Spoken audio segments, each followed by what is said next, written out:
matter who wins or loses. Trouble always comes around. You meddled with something you don't understand. We have no place in the world.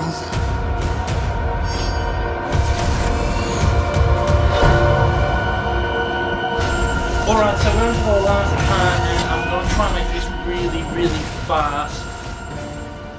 Okay, we're on to the question and answer session. This is probably the most spoilerish part of what I'm doing here today. You've had your fair warning. So, like I said, Avengers Age of Ultron is out in cinemas, Australia, UK, and I think maybe some Asian countries, if not all Asian countries, and maybe some other countries around the world, on the 23rd, Thursday the 23rd of April, whereas it opens in America in about a week's time on the 1st of May. So there's going to be a lot of questions that are up in the air, that have been up in the air for the last year or so, and I really just want to address them now, because it's really time for all of this stuff to come out. And if you're too impatient to wait to find out, then when you watch the film, here's your chance to just kind of, I'm gonna answer the questions that have been on everyone's mind for quite a long time now. I opened a forum on a couple of groups on Facebook during the week, and these are the questions that came up the most. One question in particular came up a lot. It was who dies in the film. I flat out am refusing to answer that. There are deaths in the film, yes, of course there are deaths, but I'm absolutely zipped to who it is and whether important characters die or anything like that. That's the kind of things I'm not going to answer, but I am going to answer some of these questions. Let me just pull them up. Okay, I've been asked quite a bit the runtime of the film. There were rumours that the film was supposedly stretching out to about 3.5 hours. That's false. There have been conflicting sort of things out there. Some people saying it goes for 3.5 hours, some people are saying it goes for 2 hours, the film goes for about 141 or 142 minutes or something, which is just over 2 hours, just under 2.5 hours I suppose, and it's plenty of time, really, it is plenty of time. The movie could have kept going, because it's just, you guessed it, insane. But it's a perfect amount of time, and all the characters, like I said, get their spotlight, and it's 2 hours, just one of the craziest 2 hours you'll ever experience in film. I've also been asked about the roles of Hayley Atwell, Idris Elba and Julie Delpy in the film. Of course, Hayley Atwell plays Agent Carter, Captain America's best girl. She has her own TV series, as you may know, and she was also in Captain America. Idris Elba plays Himdall, I never know how to pronounce his name, the gatekeeper basically in Asgard. And Julie Delpy is sort of a new recruit to the film, and people have been wondering who is she playing. Okay, so I can say Hayley Atwell and Idris Elba do have only very small parts in the film. Like, they're only in it for seconds, maybe 30 seconds.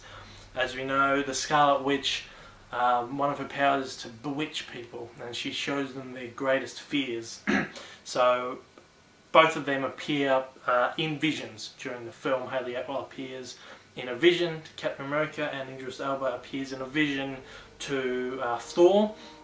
Julie Delpy appears in Black Widow's vision, and she's only in it for maybe about a minute or so, and she plays sort of the role of the spy who's training up Natasha Romanoff before she comes to Black Widow.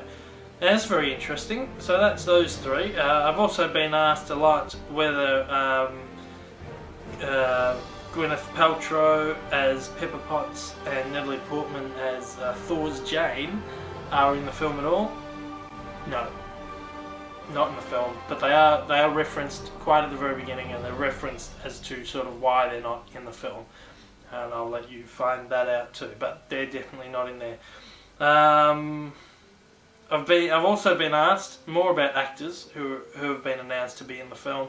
Anthony Mackie as the Falcon, as Sam Wilson the Falcon, and Don Cheadle as Rhodey Rhodes as the War Machine. People keep asking what their role in the film is, and it's very, very minimal. I can say that Anthony Mackie was only pulled onto the film during the last stage, during sort of the reshoot phase. And yes, so he plays basically Sam Wilson at the beginning for a couple of minutes. Same with Don Cheadle, maybe he's in the first movie a couple of minutes as Rhodes. War Machine does get maybe 3 minutes of screen time throughout the whole film, which is sort of basically useless. There's this action figure that's come out, a Hot Toys action figure War Machine. It's almost $500. I feel sorry for the people who have bought him because he really doesn't appear in this film a lot. I've also been asked whether they both debut new suits within the film. Falcon, people have been saying, people know he's going to have a new suit by the time Civil War rolls around, because he is scheduled to be in that. And people have been wondering, when's the new suit going to debut, in this film or Civil War? I can tell you that, yeah, you get to see the new Falcon suit in this film, so keep your eyes open for that. That's really, really cool. Also related to actors, are there any other cameos? That was another question. Are there any cameos from anyone else, from other new characters or past characters from the MCU? Yes, you do.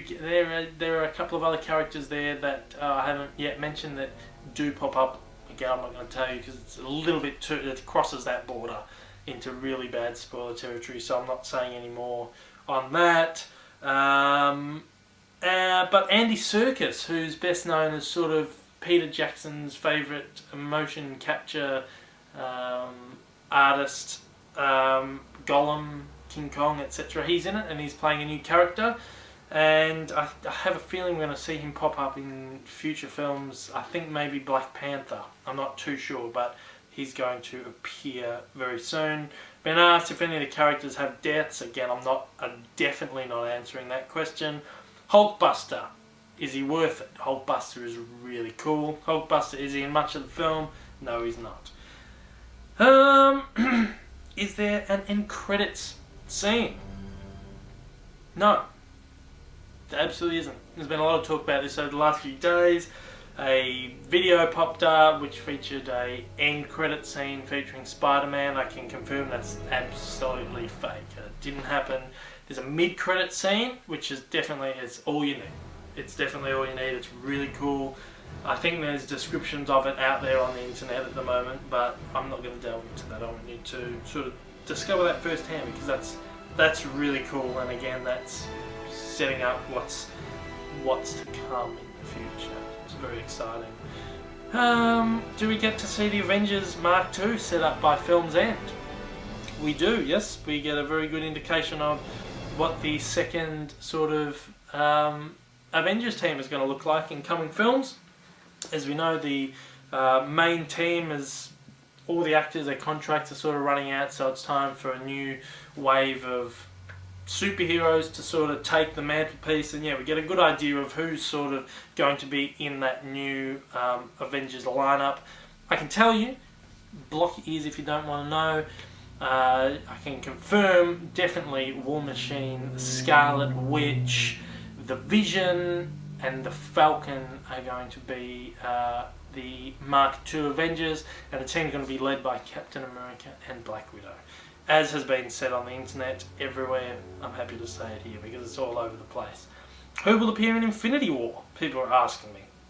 Well, I don't know, but the rumours have suggested that just about every superhero that's in this film, and just about every superhero that's coming soon, whether it be Doctor Strange or Ant-Man or Black Panther, apparently they're going to be in it.